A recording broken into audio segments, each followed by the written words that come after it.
listening to the House by the Video Store podcast.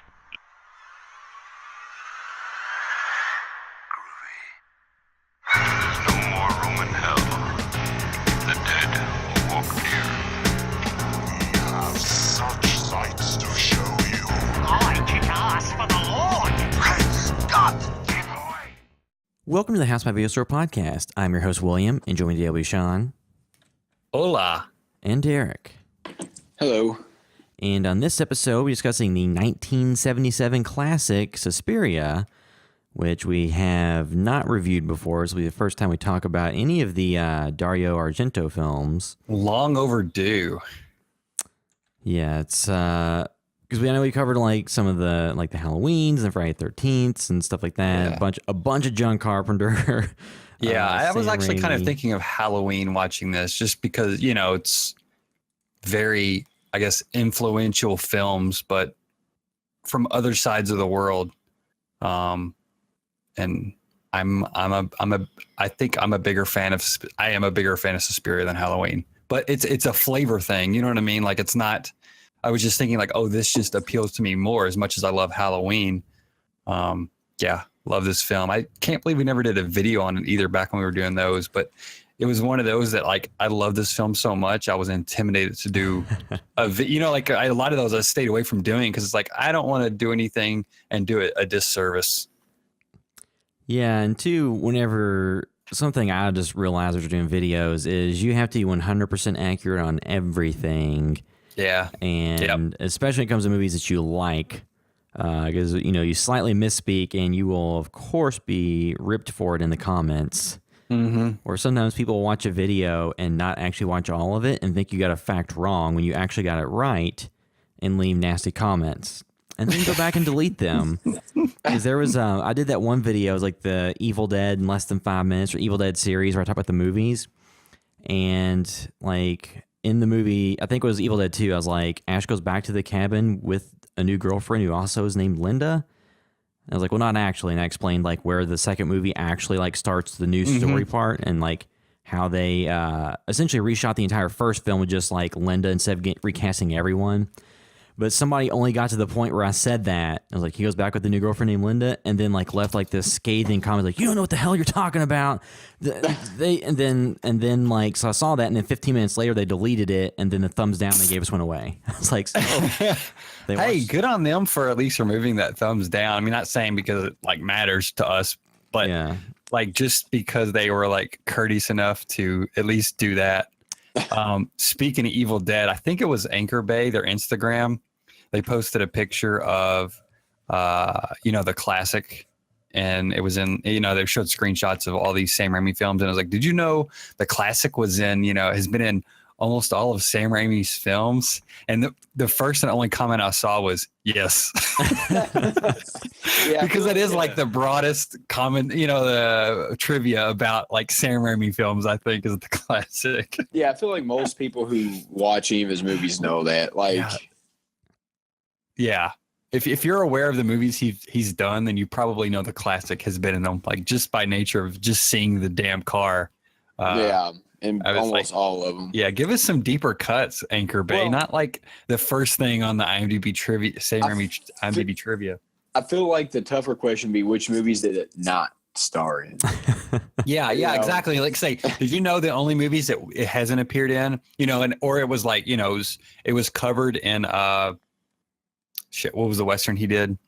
Oh, the Quick and the Dead. Yeah. Quick and the Dead. Yeah, I think it was like covered in that and stuff. Yeah, I think they should have like went kind of deeper on that trivia there. Yeah, but yeah, so internet videos are a tricky thing. We've gotten more into doing original stuff just because, that's one thing that actually will get you. I think you get your point across and your viewpoint. You can actually grow. People are fans of your work more so for doing original content like short films and stuff versus just video features about other movies. Yeah. Especially unless it's those people that do those really kick-ass ones. Well, yeah, there are a lot of great breakdowns, but the amount of time it takes to do that. So a lot of time on that. So if we decided our time was better spent on trying to make our own stuff sometimes versus just spending all week or 2 weeks. I keep wanting to get back into that, and I'm like just so bogged down with other editing, like for pay, that I'm like doing as a job. So I'm like trying to figure out when I can fit that in, and it's like, okay, I'm not seeing a window right now, but if anybody enjoyed any of our old stuff and like seeing that, or if they just are fine with the podcast, then yeah, give us some feedback on kind of where you want to see us do on the site. Because even if we are not doing it on a weekly basis or monthly, like, maybe we'll get around to doing some of those old features again. Yeah, because we shot a short film this past weekend. I'll be editing that for a while, but once I get that done, well, there's another set of footage. I'm gonna try to make some down, but like there will be time to do maybe some features like to release in October or something. Mm-hmm. But depending on how much time we have, I might try to do something else. But yeah, I'd really like to get a feature video done for October, because that was fun, like pumping out a bunch of stuff for that and releasing it. Even though it was a lot of work, that was cool and fun to do because everybody was in on horror movies in October. Yeah, the only downside is going back to the Evil Dead video. So I made that video, then like a week later, IGN had a video that was essentially the same thing, and of course, got way more views because they're IGN, and so it's like, why'd I waste that time making that video? Somebody else is gonna do the exact same thing, but well, you should just challenge them to a fight, and then whoever won gets to keep. Didn't you comment that video on their video, and then they deleted it? Yeah, I think I commented like, well, here's a video covering the same topic that was made 2 weeks before, and then they deleted my comment. So yeah, long live independent YouTube channels. But yeah, so we're discussing Suspiria in this podcast. So just to briefly go through some news, and the news is kind of spoiler laden this week. So this, if you have not seen the recent M. Night Shyamalan film Split, and you're not up on his filmography, you might want to look at the show notes to see when to skip ahead, because all the episodes, I don't know if we mentioned it, especially if you're watching on YouTube, you can always look in the description of the video, and there's show notes that show the timestamps for the different sections of the podcast. You can jump straight to the movie reviews or whatever. Let's say we give ourselves no more than 2 minutes to discuss this. So skip ahead 2 minutes, and I'll start a timer starting now. Yes, so M. Night Shyamalan, and it's kind of hard to say it's a spoiler because Blumhouse shared it, Bloody Disgusting. Every major horror or even like slash film, like all the different movie sites have shared that the new movie will be called Glass, which is bringing in the characters from Unbreakable. David Dunn and Glass was Bruce Willis and Samuel L. Jackson.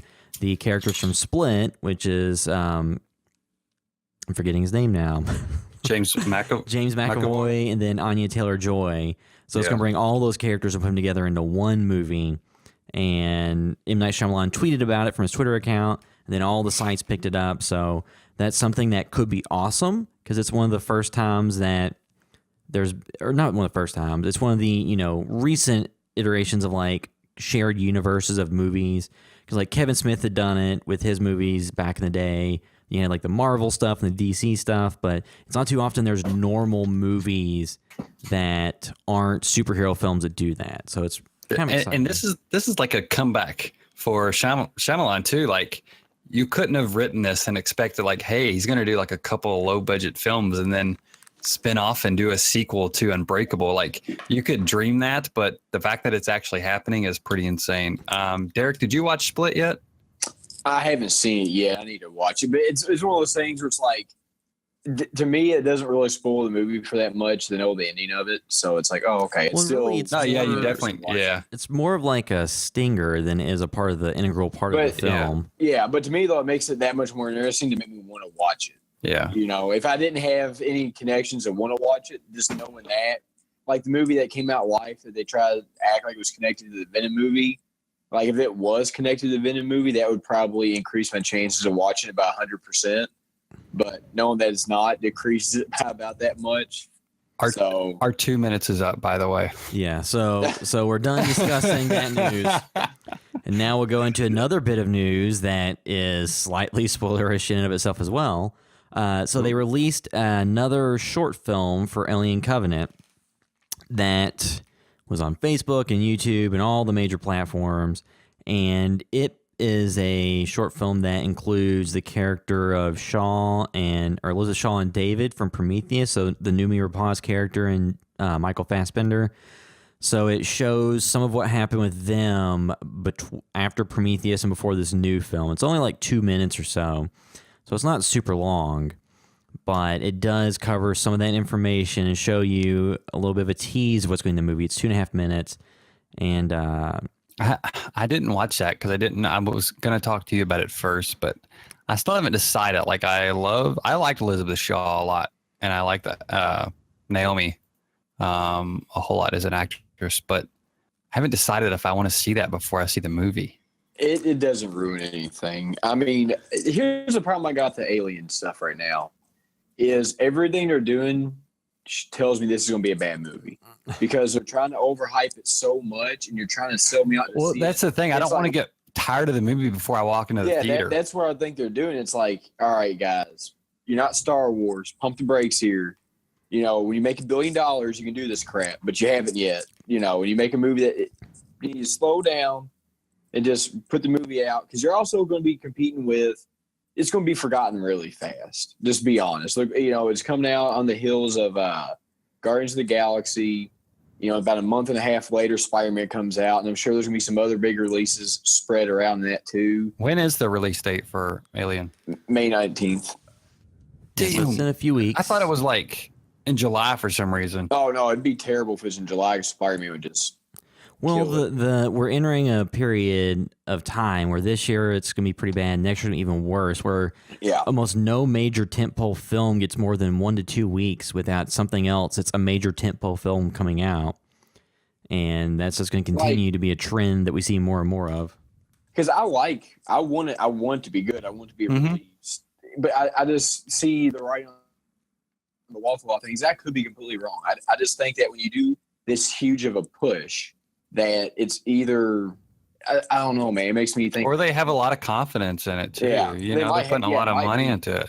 Yeah, which I just wonder if that's good or bad because I don't know what Prometheus did in the box office, but I don't think it like broke the bank or anything. Prometheus did well enough, but not well enough. They immediately rushed a sequel out. Yeah, because you're talking about maybe 6 or 7 years in between the two of them. So it's like 2012. So 5 years. Yeah, well, that's not too. I mean, yeah, I don't know. I just a lot of this stuff. I've watched all of them. I'm interested, and I go read a bunch of stuff about it. But it's like I don't know. So Prometheus and Ridley Scott did a movie between that, right? He did The Martian after that. Oh, yeah, too, and didn't he do that? That really weird Swords and Sandals movie, like Gods and Kings Exodus or something. Yes, he did. No, he's done a lot. So he did The Vatican, which is a TV movie. The Counselor, I forgot about that. Yeah. Then Exodus, Gods and Kings. Then The Martian. And then he's in pre-production on something and Alien. So yeah, he's put out a movie every year since Prometheus, and 1 year he put out a TV movie and a theatrical release one. So that's also probably part of the reason. And Prometheus made $126 million domestic, $403 million worldwide on a budget of $130 million. So it was successful. That's pretty decent. Because you need to more than double your budget to be profitable on most of these big budget movies. And they're thinking, okay, the alien is in the title this time. Like, that'll draw in more of the. We got this 400 million. But yeah, really is going to come down to other films if they're going to kind of knock it out early. Then, so then just another bit of news slightly related to this. I know we talked before about the Alien, where Neil Blomkamp, the director that made District 9 and Elysium and Chappie, had tweeted out some of the concept art he had for an Alien 5 film that would have Sigourney Weaver and Michael Biehn back as Ripley and Hicks, and kind of retcon like writing out the third and fourth movies in that franchise. And recently they asked Ridley Scott about that, and he pretty much said, do I see that happening? No. And he said they never really even got a script for it, just like a 10-page treatment. So basically, he just, at Fox, just pulled his pants down, plopped his junk on the table, and said, "This is mine. I want it." So he's, and he's talked about making multiple movies in this franchise going forward. So, But unfortunately for him, I think the one that's the most regarded is the one he didn't have anything to do with. So I think he's got. I would argue that. I think it's of the sequels. I think there's a split camp. Yeah, the sequels for sure. But I think there's definitely a split. People have their favorites, 1 and 2. I'll probably put it like this: if anybody's ever, if I've just talked to the individual non-horror aficionado or sci-fi, everybody knows Aliens. Then Aliens kind of like, because everybody knows lines from Aliens. Well, I think Aliens a little bit different. Well, it's kind of like. Yeah. Like the Alien, I think a lot of people love it. I mean, like there are a lot of people that's their favorite, but Aliens is something that like I think Aliens is the more enjoyable one to watch because of all the stuff in it. It might not be a better movie, but it's more of a blockbuster. Well, it seems like it's on TV far more often. Yeah. And there's a reason for that. But yeah, I'm Alien 1 camp. Well, like as a kid when I saw Aliens, I was so excited to like see Alien 3 because like, oh, it's gonna be even bigger, and then there'll be all this stuff happening. Then I saw Alien 3 and it's like, oh. It's like they remade the first one without Harry Dean Stanton and William Hurt and put it in a prison and made the alien kind of like more dog-like alien. We still need to do those. Did we do Alien 4 on a podcast? We did 1 and 2. We haven't done 3 or 4. Oh, I don't know why. Maybe I just watched 4 recently. Maybe we can do 3 and 4 at some point because we done Prometheus. As long as you never talk about Aliens versus Predator, because I would not. I don't care about ever mentioning that. Resident Evil with aliens? Yeah, I refuse to do that. But, yeah, I think we need to do Alien 3 Director's Cut as a standalone podcast and then get to 4 at some point. And I think we do those before. Well, shit, never mind. We've got like 2 weeks. Yeah, there's a lot of stuff going on. Oh, God. I didn't realize how quick it was. Yeah, so that Alien short film is called The Crossing. We shared that from our Facebook page. If you haven't seen it, so just go to House. You can just go on Facebook to House by Video Store or just the Alien Facebook page, or I'll put the. You know, or Sean have watched it? No, I watched it. I didn't. Okay. I thought you said that you haven't watched it. I was like, no, I definitely watched it. I watched it. Like I said, I mean, from what I've heard, it's footage that will not be in the film. So it doesn't really, you're not just watching part of the movie. You're just seeing something that you'll, I guess, discover happens when you see the movie. So, yeah, so you can check that out if you want to. Maybe I'll watch that like right before I walk into the theaters to see the film. You know what I mean? Like, well, I think they'll probably cover. I think that what happens in that will be quite apparent in the film. I know. I mean, just to kind of like, just to watch it, you know. But I like her. Yeah. So other just tiny brief news movie than what we've been watching. Something else we share from our Facebook page. Showtime has a Twin Peaks teaser that shows, it's like a 25-second video.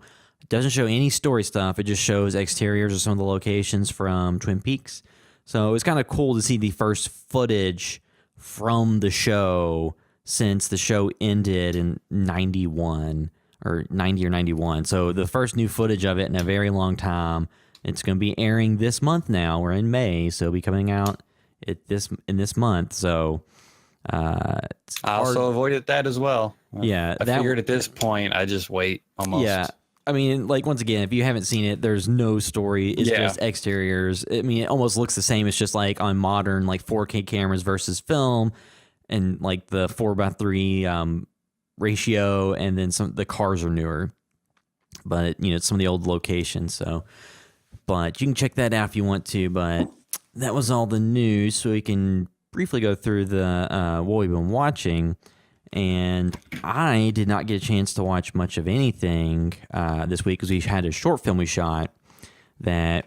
So we're recording this a little bit later. We're recording it on Monday, May 1st. The short film we shot the day before on April 30th on Sunday. And I was prepping for that for most of the week, so I didn't really get a chance to watch anything. But we did post at least one picture that was on our Instagram and Facebook from behind the scenes of the short. There'll probably be more stuff to come on it. Don't have an exact release date, just because once we get it done, depending on how it turns out, try to get into some festivals maybe. But it'll definitely be online by October and Halloween. But depending on if it gets in any festivals or not, might be sooner or later. But it's called After the Slasher. And that's all the information that we need to give you right now on it. But yeah, so that would take up all my time. So did anybody else watch anything? I got nothing noteworthy. Yeah, the only thing I watched, I mean, I caught up on a couple new shows because I was out of town before, I like watched Veep and Silicon Valley and an episode of Better Call Saul. I didn't realize that was like 3 episodes deep, right? There's two, and then the third one aired tonight. Maybe it was just popping up as it had a box for the third one. Yeah. But then I watched that the documentary De Palma again because I went to the local like Village 8 when it was here, and then Nicole she likes De Palma films a lot too, so she hadn't seen that. I went alone to see that, so we watched that, and I love that documentary. I don't recommend people watch it that haven't seen a lot of his stuff because it spoils some of his films. Really, it's only like a couple of the bigger hits. So if you kind of get into his filmography a little bit and explore some stuff, then you're good. And they pretty much avoid spoilers on a lot of things. But there's just a couple great moments that are spoiled, but like they have to talk about those. Like that's the time and place.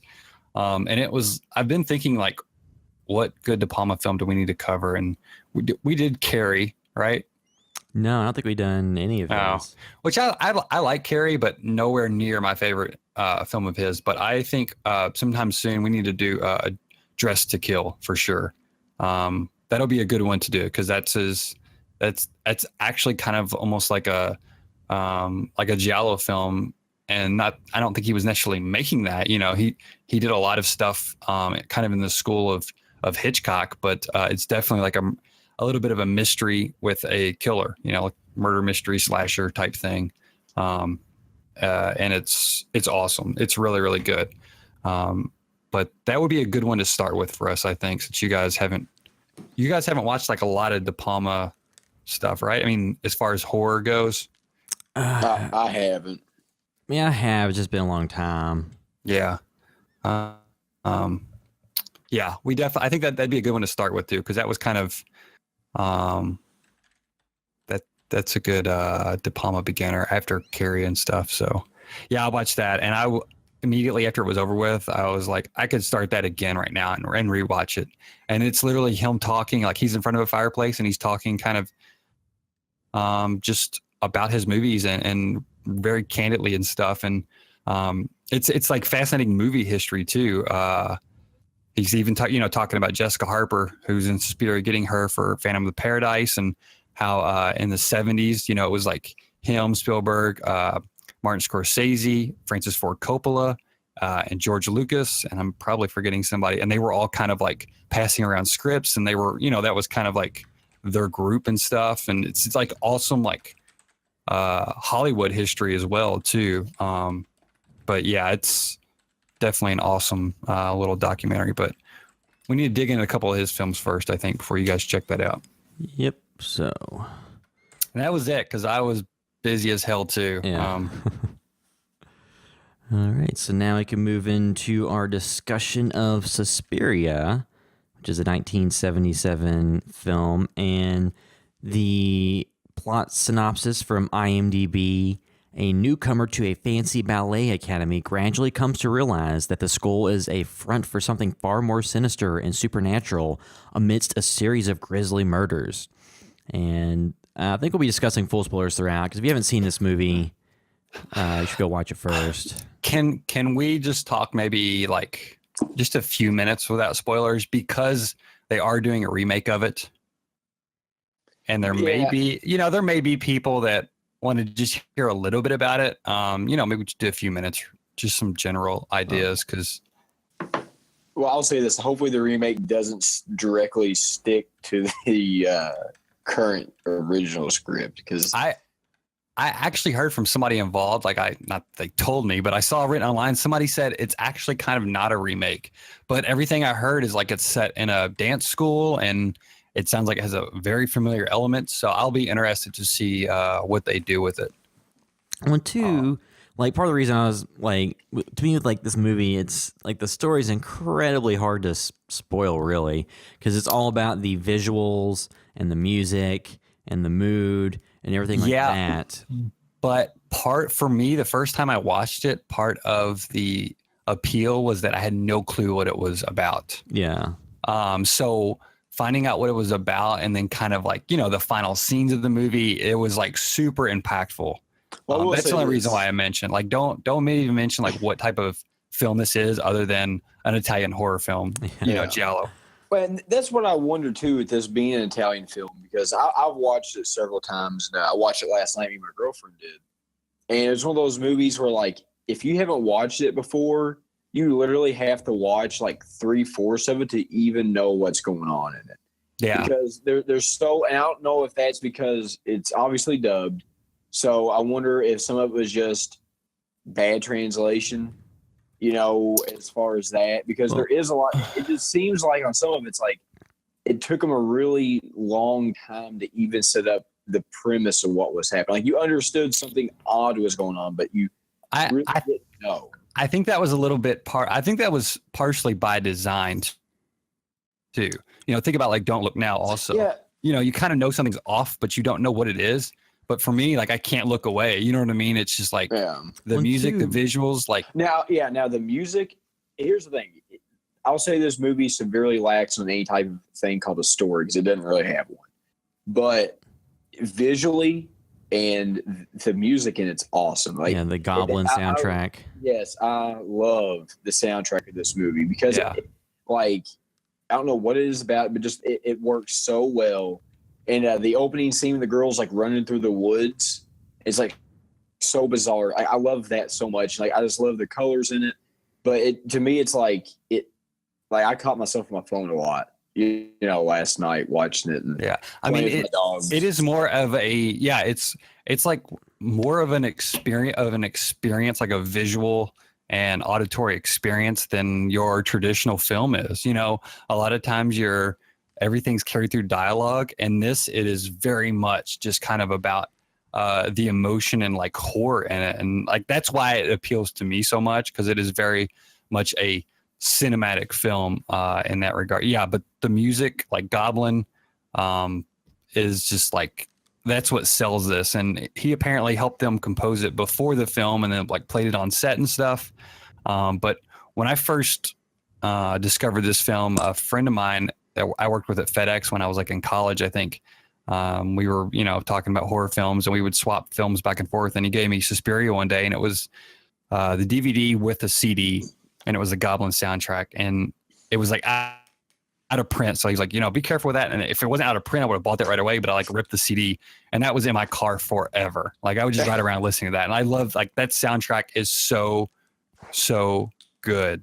And that really, like, it makes the film, along with everything else, but the individual parts of it, like, if you watch this film on silent, it would be like, okay, this is all right. But if it had like subtitles on and you were trying to follow the story, it would lose like 80% of what makes it great. And it works together. It wasn't, like I said, it wasn't a fluke. Like, that was by design, this kind of sensory overload that he kind of gives you, and just the creep factor with the music. Well, too, yeah, the color scheme of the film is almost a character, on its own. That there's a lot of movies that ape this style, and because in this movie, like, there's a lot of red and blue, all kinds of colored lighting that in reality makes absolutely no sense for it to look like that, because light doesn't work that way a lot of times. But the context of the movie is just gorgeous, and it looks great. And the movie is not that easy to find. Like, no. I don't think there's a Blu-ray of it, is there? Not in the U.S. That I know of, because I was kind of waiting on one. There's you can get a European Blu-ray, and those will play on American Blu-ray players. But yeah, hopefully with this new film coming out, they re-release that. But yeah, it's not super widely available. It's not in the streaming services currently. It has been over time. But also too, about the color palette, I was reading some stuff about it too. Apparently, Argento talked to the cinematographer about the color palette and stuff, and it may have been more people with the production design also. But he showed him Snow White apparently. Yeah. And said, like, this is the color palette I want to go for, which is a very interesting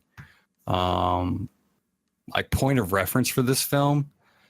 But and another thing too about it being dubbed, a lot of Italian films, you know, kind of are dubbed, but not always because they're in a foreign language. Like Jessica Harper, she's obviously speaking English the whole time. Some of the other characters are. And I don't know if you saw this too, but I didn't realize it at the time. I just knew something was off with some of the other characters.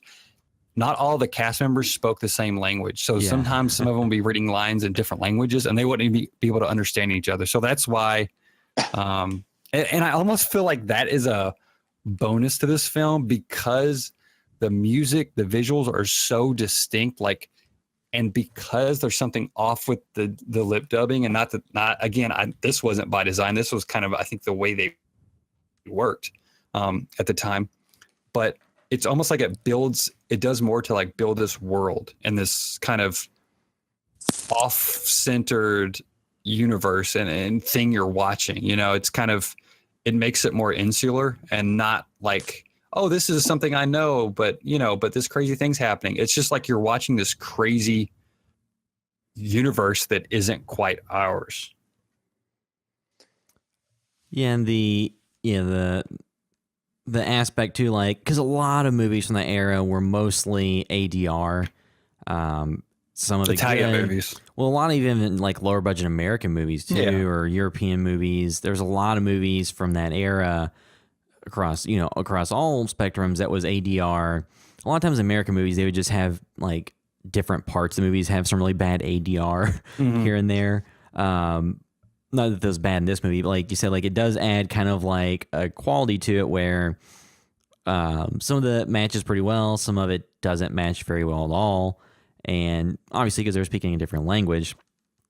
But you know, that is interesting to think that, you know, people who are speaking different languages might have not known what the other person was saying. They just know the script and their lines and what the script said their other character was saying. So that's an interesting way to think about working. Udon Kier, you know, he shows up as the professor or whatever she goes to visit. Apparently his scene was shot so quickly and they had such small amount of time and he didn't get a script ahead of time. From the trivia, it said that one of the crew members was like laying on the ground, yelling out the lines as he was saying them, like the next word, like he was just saying it. And I, you know, watching this too, this time I was looking and it's almost like he's looking down, concentrating, but I'm wondering if he actually had cue cards because he's like looking down and then he'll look up at her and he looks natural. But I just wonder if like he also had, you know, cards with the script on it as well. But it's insane the way movies are made. You know, it's crazy the situations that filmmakers are often put in and you wouldn't even realize otherwise. Yeah, and it's one of those things, if you like, too, is just funny because like the short film we just worked on, like if you look at the room we shot in and the way it was set up like before we started and you look at the end product, like it looks like it's not the same space at all. So there's all these things that happen you like in filmmaking. So then like the dialogue itself, like if you go back and watch all the raw footage, you have somebody speaking English and German, Italian, all this stuff, like that would be quite confusing just to watch the raw footage of. But it would also probably be really entertaining. Something else I noticed is, and I think it's Goldeneye, but anyway, the swimming pool scene where the women are swimming in the pool, they use that same pool in Goldeneye. Oh, really? Huh. Yeah. Which, because I was watching, I was like, man, because I just saw Goldeneye the other day, and I went back and I was like, oh, yeah, that's the same pool. Interesting. They're both set, but I think in Goldeneye, I think he's supposed to be in Russia or something. Yeah. This was shot, I think, mostly in Germany. Yeah. Munich, I believe. I guess the stuff I like about this film the most, like we talk about, is the color and stuff, but it just, the dubbing always messes me up a lot too, because I watch a bunch of like Asian films and specifically like some of Jackie Chan, and it is funny, you know, like, So Chinese films then. yeah, sorry, what did I say? Asian. Well, William was just being more specific. Yeah. Oh yeah, well, Yeah, hey, Derek. but anyway, like it's funny because in some of the films he would speak Chinese in it, or not, sorry, he would speak American in it, like in Rumble in the Bronx, but then they would dub it in Chinese and then redub it in English, so it just looks really weird. So like you said, some of this happened in that. That always kind of messes me up too a little bit when you watch the dubbing. But I just get, my biggest thing is it is a slow burn and it's not a long movie. You know, I feel like made, so much happens in it though. There's like so many great sequences. Like there's a lot. And I'm not going to spoil any right now because we can get into spoilers here in a second. There's a lot of great sequences, but like at the beginning, it starts off in a marathon, not a marathon pace. It starts off like a sprint pace, a pace like Usain Bolt style, and then it gets into like the type of race that lasts like 24 hours, and then it goes through spurts. It gets really fast, and then it slows way down, and then there's a bunch of convoluted story that doesn't really work at all at any level, and then it kind of has a main event that happen that brings it all back together.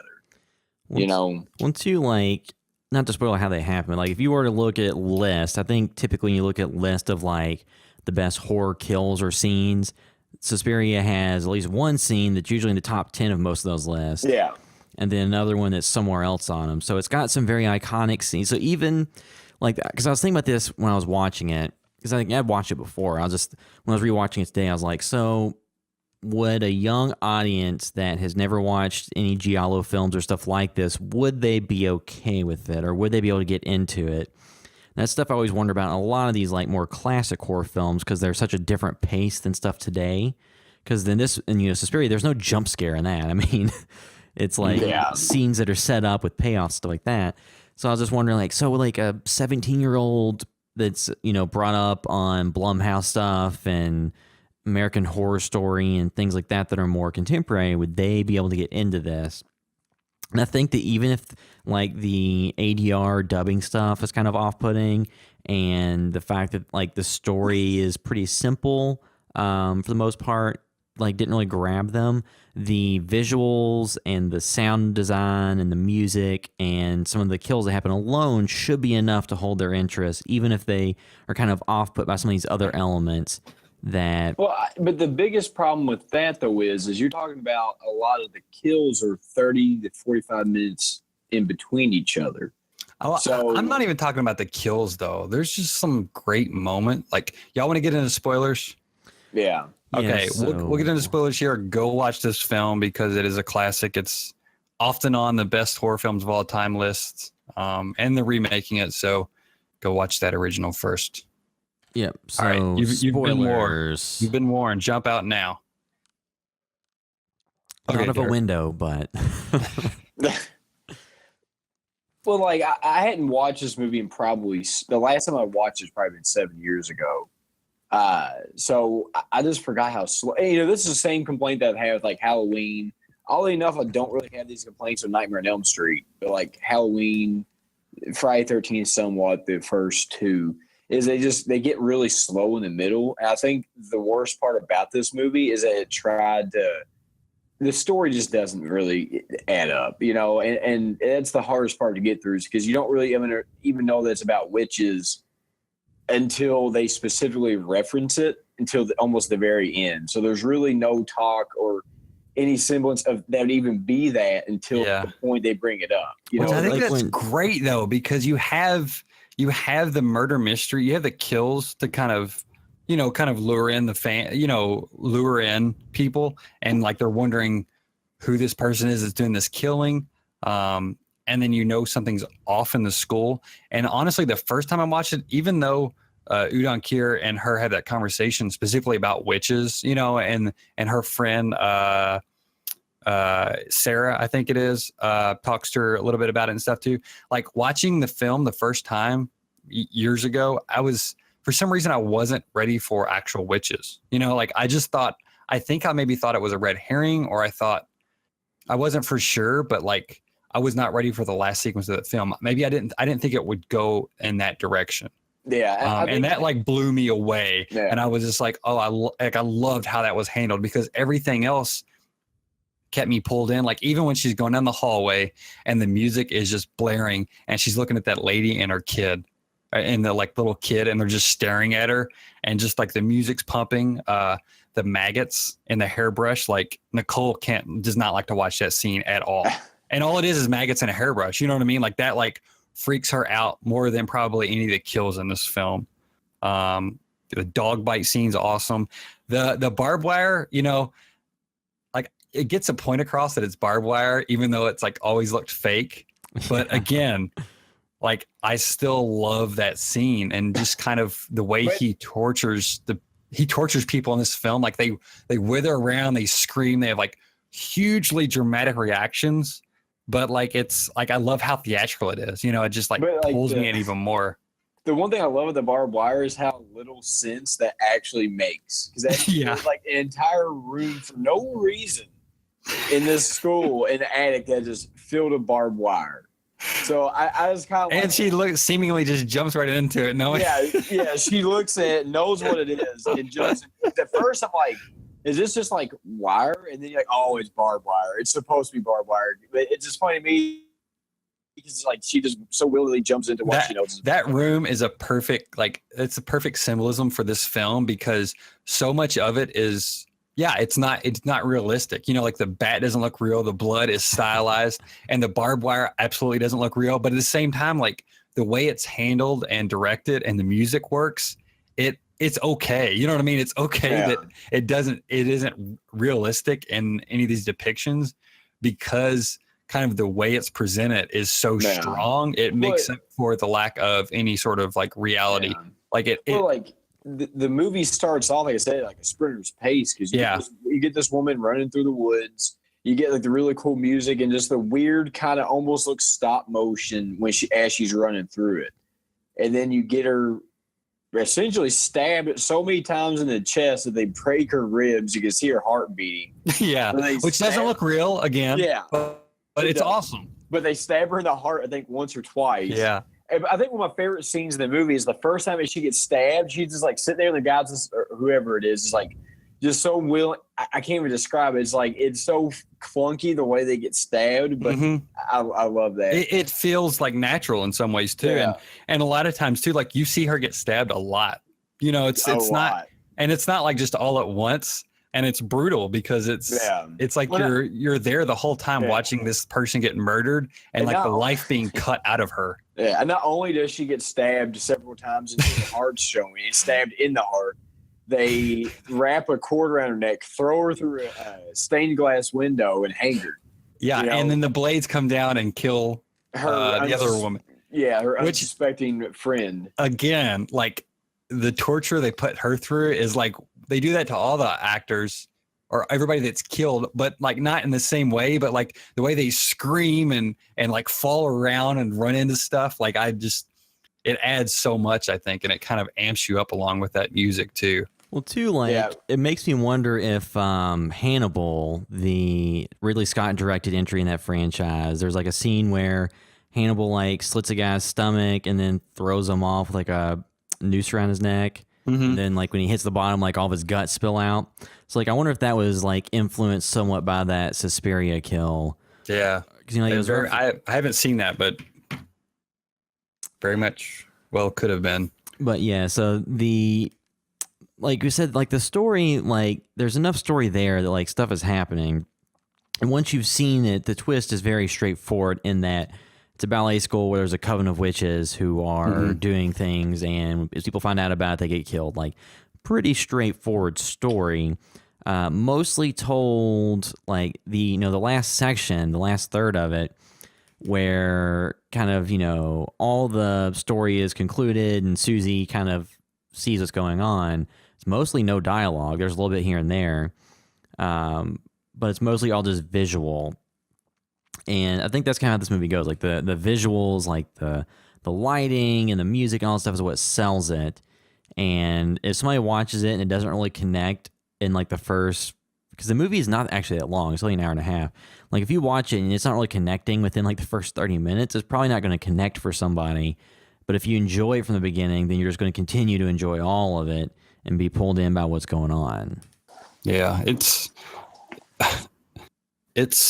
yeah, I mean, for me, like it made me an Argento fan. Like after this, I started seeking out as much of his stuff as I could that was like at Wild and Woolly and everything.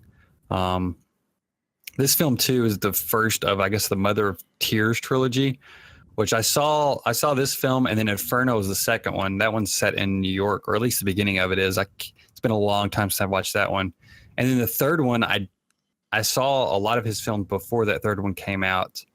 So I can't remember if I ever watched the third one or not, but But yeah, this is definitely my favorite Argento film. But he's got so many other good films if you like giallos and kind of his approach to stuff. But the other thing that is off-putting is when, like, I actually kind of stopped watching this film because I loved it so much and I kept wanting to just like make stuff like it. And I'm like, I can't do that. I can't just make a knockoff Suspiria. And that came after I was at like a film festival, Fright Night Film Festival, like years ago. And I remember somebody saying, okay, are any of your Argento fans here? You're going to like this one. This is my film. It's heavily inspired. I was like so amped up. And then it was literally just like half-assed colored lighting in somebody's house. And it had no other, like, it wasn't like this. It wasn't a similar story or murder mystery or anything. It was just, he put some color lighting up and he said it was an Argento film. You know what I mean? So after that, I was like, okay, I need to back off from Argento. I don't want to fall in that trap because I was heavily into him at that time. But I'm very interested to see what that new film's going to be, though, because yeah, I can't see them going that light on the story and dialogue. Because I think in 2017, you know, for that movie to work, and because again, not that this movie is only for Americans, but they're going to try to sell it very heavily to an American audience. Yeah, yeah. So I think if we're trying to market it toward, because it's an American production company, is MTV doing it? You know, so you look. I think MTV is doing it. I don't know. Because I know, like, with the remake, I don't think it's MTV. I may be wrong, but I know, like, there's a while where MTV announced in 2008 that they were going to do it. I don't know if they're no longer. No, it's distributed by Amazon Studios, and the production company is it has several production companies. Because, like, originally there was a remake that was announced probably you said, like, that was announced via MTV that was supposed to have David Gordon Green directing. Yeah, and of course he's now doing the Halloween movie with writing with Danny McBride at Blumhouse. So he's been attached to two properties, two remakes, and then one of them's actually going to happen. Right. All right, well, I'm glad that it has anything to do with TV in it. But yeah, I think that you have to be able to, in order to sell a movie to a mass audience, the story has to make sense. But one thing I don't want them to get away from is they have to keep the visuals in this remake. If you take the visuals out of it, they're not going to redo what he's done.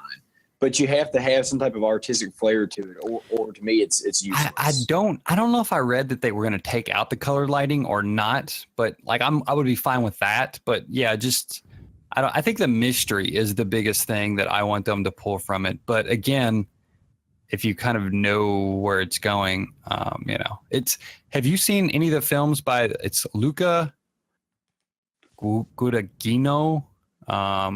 He did I Am Love, and then this past like 2 years ago, A Bigger Splash. Have you guys seen any of his films? No, I haven't either. So he's an Italian director, so at least it will have, you know, a different sensibility than American directors, because I think that's also I think that's also something that adds to this film and really watching any foreign films at all, because you kind of get, it's always like a different perspective on reality and life. You know what I mean? Because I feel like people in different parts of the world, and even people live in different states, they might view the world slightly different than their neighbors or whatever.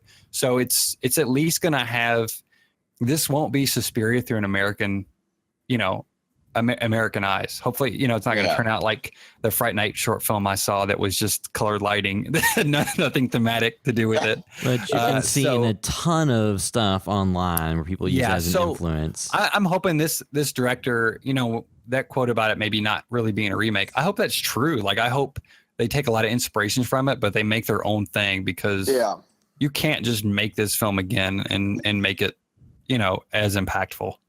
No, I think for me, now, me and you may disagree on this, but I think what makes this movie the most impactful for me, and what made me want to watch in the first place, was just the imagery.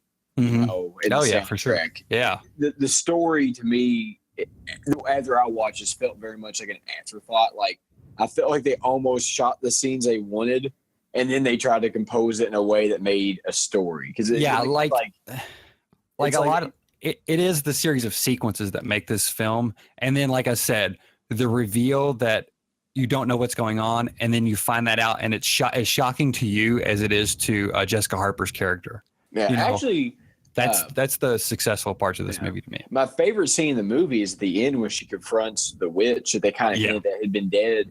And then she says that Hill's through the door and it's just her friend that's been reanimated to a zombie. I love that scene. Yeah, like when she walks in and you see her like behind the curtain and the music's pumping. Like for me, that's probably like one of my favorite scary moments in a movie ever. You know, when I saw that the first time, I was like, "Holy fuck!" Because I just didn't expect it to go there. You know, and something else that slightly reminds me of the way that she walks through the door is kind of like the Deadites from Evil Dead. Mm-hmm. You know, it just slightly reminds me of Ash's sister a little bit. I'm like, I wonder if they pulled any of that from that scene, you know, just because the vibe and the way it happened just slightly reminded me of it.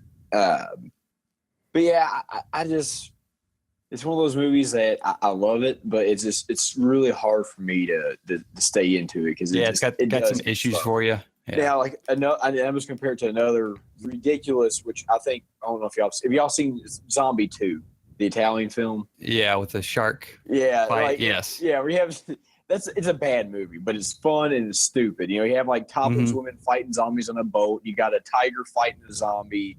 You get people getting stabbed. It's like this is not that. This is a little more art house than that is. You know. Yeah. So if you haven't seen it and you're looking for a lot of, it does get slow.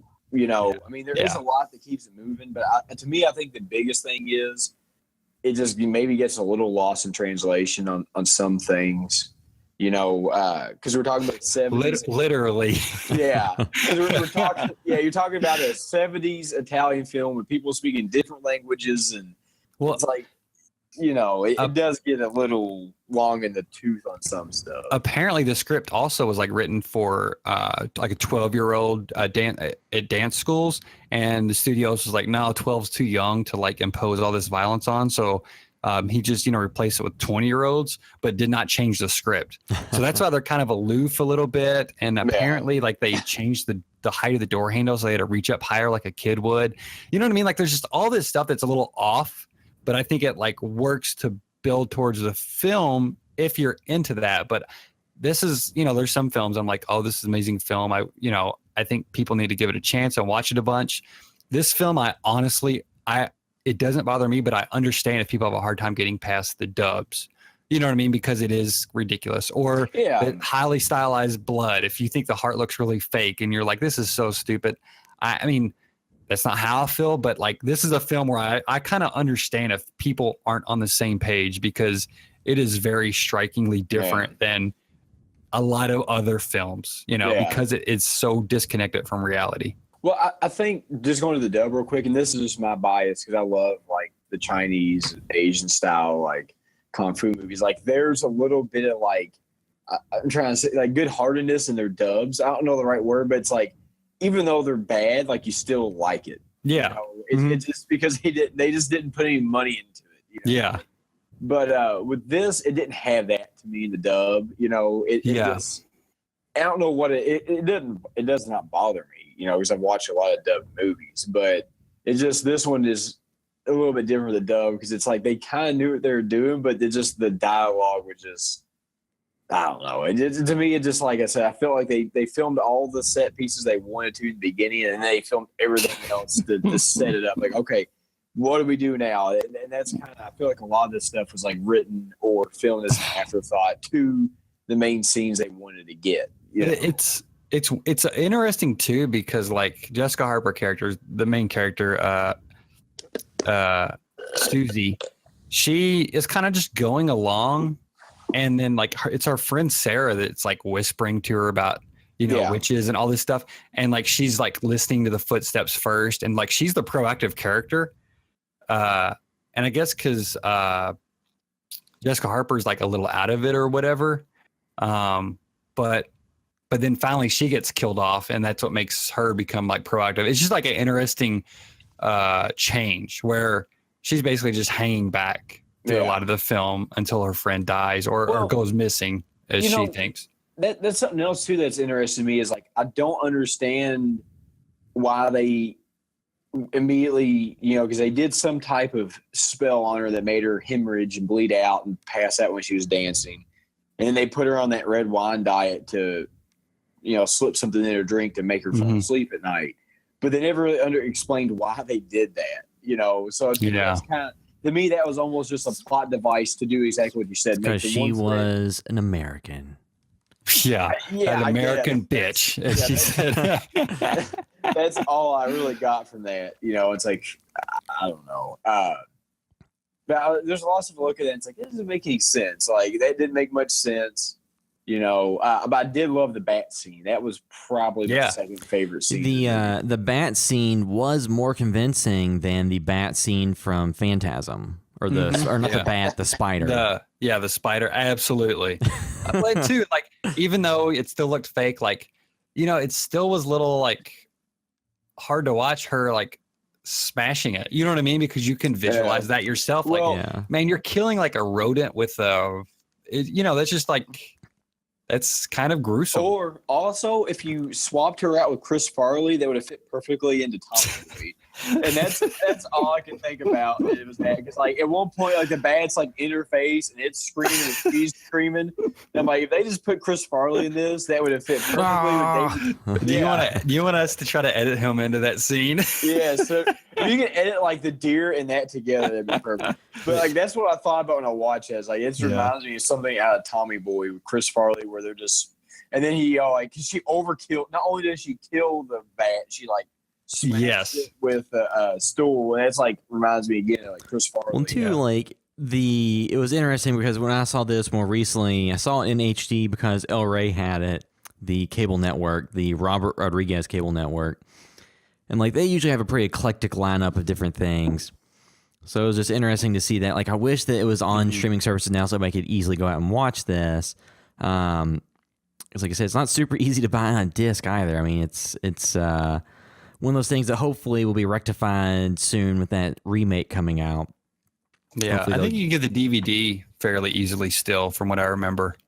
But when I looked on Amazon, the prices were relatively expensive. Like, it's mostly, I think, used. And the DVD, the 2-disc special edition, was $199. The Blu-ray was $15.94, but I think that was a import version, wasn't it? Like I said, those should work. I have my Lethal Weapon import version. Yeah, but yeah, so it was. The one on here, it says it will not play on most Blu-ray players in North America, Central America, or South America. It's a bunch of places that, relevant to us. But yeah, so I think we talked about this quite a bit. I think we can go into our final thoughts and give our review scores for this movie. So I guess starting out, so if I had to give this a score out of 10, I would say that it's kind of tough because it's a movie that I enjoy and I like and I appreciate it. I think it's one of those movies I kind of appreciate more than I like watching it, but I like watching it more for the filmmaking aspects and like the visuals and the music than I do for the story. So it's definitely something that I definitely see the influence that it had on a lot of stuff and the importance it had to horror. And like I said, like the opening death scene is, even if you don't think that all the blood effects and heart effect and everything looks great, the staging of it and the end result is still like one of the better death scenes out there. Yeah, that's a brutal scene. Then all the visuals and music. So like, I think to me, it's like a 8.5 out of 10. Like I appreciate more than like, I like the story and everything. But something I would go back to and watch. It's not like my favorite horror film, but like it's definitely up there in terms of ones I see as hugely influential to the genre. Yeah. So Derek, I'm gonna let Sean go before me. All right. Yeah. For me, like again, personal preference. I love Halloween, and I'm only like calling that out because it was around the same era. Both hugely influential, and Halloween was like a big, big on kind of its impact of American films. And for me, like, this one gets the edge. Like Jessica Harper, I'll take her over Jamie Lee Curtis. I like Jamie Lee Curtis, but like Jessica Harper, she's like big, beautiful eyes and like so expressive like those eyes matter. It's not like she's just a pretty face. Like she has those giant eyes. So when she's like freaked out and screaming or whatever, like I think she sells it so well. Like the things that are happening, or maybe a lot of things surrounding it may be like quote unquote a little goofy watching it now, but the way it's all handled, like it works for me on every level. And yeah, the story, you can't say this is going to win best script, but at the same time, like the script is great for the approach of this film, I think. And for me, it's good that it's light on those things, because the rest of it carries it so far, and it allows the rest of the story to be told through visuals and music. So yeah, for me, like 10 out of 10. It's one of my favorite horror films, one of my favorite films of all time. Yeah, love it. Love everything about it. So Derek, Well, I'm gonna be 10.5 out of 10. No, I'm gonna be quite the contrarian on this one. Here's the thing: it's one of those tricky films where it's like, I love the visuals, love the soundtrack, I love a lot of the scenes in it. You know, there's definitely, it's a very influential film, but I have to be realistic and rate it on what I think the actual film is. I can't give it brownie points or bonus points for. Yeah, time whichever you enjoy it. Yeah, I have to. And my biggest issues is there's not much of a cohesive plot. It's kind of all over the place. While there are some beautiful scenes in it, as far as like, you know, the death scenes and just a lot of the ambiance is very good in it. It has one of the. Actually, I'm surprised that you don't hear more people try to rip off the soundtrack from this, because I think this is a better like death score than Halloween or Friday 13th has. I mean, You know? I think a lot of people. I mean, Goblin has been used a ton. Yeah, a lot of Dawn people. the Dead. A lot of Other people movies. have pulled from them. Like, Yeah, but to be fair though, like most your average movie watcher knows the Michael Myers, knows Halloween, Friday. They don't know this. Like, dun, yeah, dun, dun, dun, dun, dun, it's dun, because dun. their average one are Americans. Yeah, but if No. you play this, if you play this to the average person who makes everybody their money, they don't know who this. They wouldn't tell you what movie this is from, or be able to associate with anything. Yeah, I mean, But- but yeah, it's fucking Goblin. They were in Philadelphia playing not that long ago, and I kind of was like looking into going and how much that would be, because they go on live tours still and stuff, and they're doing the soundtrack to Suspiria and some of their albums and stuff. Yeah, Shit's so good. there's so much I love about it, but to me, it's a slow burn, and I'm the different. I would take Halloween over this. Mm-hmm. Yeah. Because I do think that while this movie is very influential, I think Halloween probably influenced the stuff that I like more. Yeah. And not that has anything to do with the rating, because it doesn't. But I mean, it is your rating. You know what I mean? It's like Yeah. your personal preference, I think. But to me, This is not like you're rating a computer product or something. Yeah. You know what I mean? Where you're giving it points on performance. Like, It's not. Yeah, it's not it's the all- new iPhone or something. yeah. yeah, like it's one of those movies. It's not gonna be a great score. I have to go with like a 5 out of 10 on it. But Ooh. but I it's still one of those things where I look at it, it's like, if you're a true fan of horror or just a fan of film, like, you need to watch this. Just because even if you're not the biggest horror fan, which I don't think they would be if they were listening to this podcast, but it's like, if you haven't seen it, there's so much there to get from it. Yeah. But you're gonna be a little bored on your way. Maybe not your first time, because I've watched it several times. Then I had a large gap, and I kind of remember it being better than it was. Because maybe it was that first couple times I watched it was just really awesome. Then, the shine wore off of it. But the visuals make up for a lot. Just there's a lot of stretching as far as the plot goes. Yeah. Because I think that was the biggest thing to me, is you watch it, it's like, man, you almost like don't get any actual plot going on until the end, because even like the murder mystery part, it's very clunky. Yeah. But as far as like importance, I think people should definitely watch it. It would not be one that I'd go on my way to own. Yeah. I mean, yeah, it's totally, like I said, this is definitely like, has to be in somebody's kind of just their palate, their taste. Like, this is definitely not something that's a mainstream everybody is gonna love it. Like Get Out, you know what I mean, or something like that. Like I think that it has a many off-putting elements to some people. I could definitely see that. Like, I think if you watch it in the first 15 minutes, if the kind of the dubbing ADR stuff and some that doesn't grab you, I don't know the movie turns you around on it, because like that's just thing. I think like, you know, for horror aficionados and people who just like cinema and film and all that, they either have watched this or need to watch this. For like the modern people, like the modern horror audience that wants jump scares and the supernatural stuff that they're used to now, I'm not sure how easy they would latch onto this, or if they would.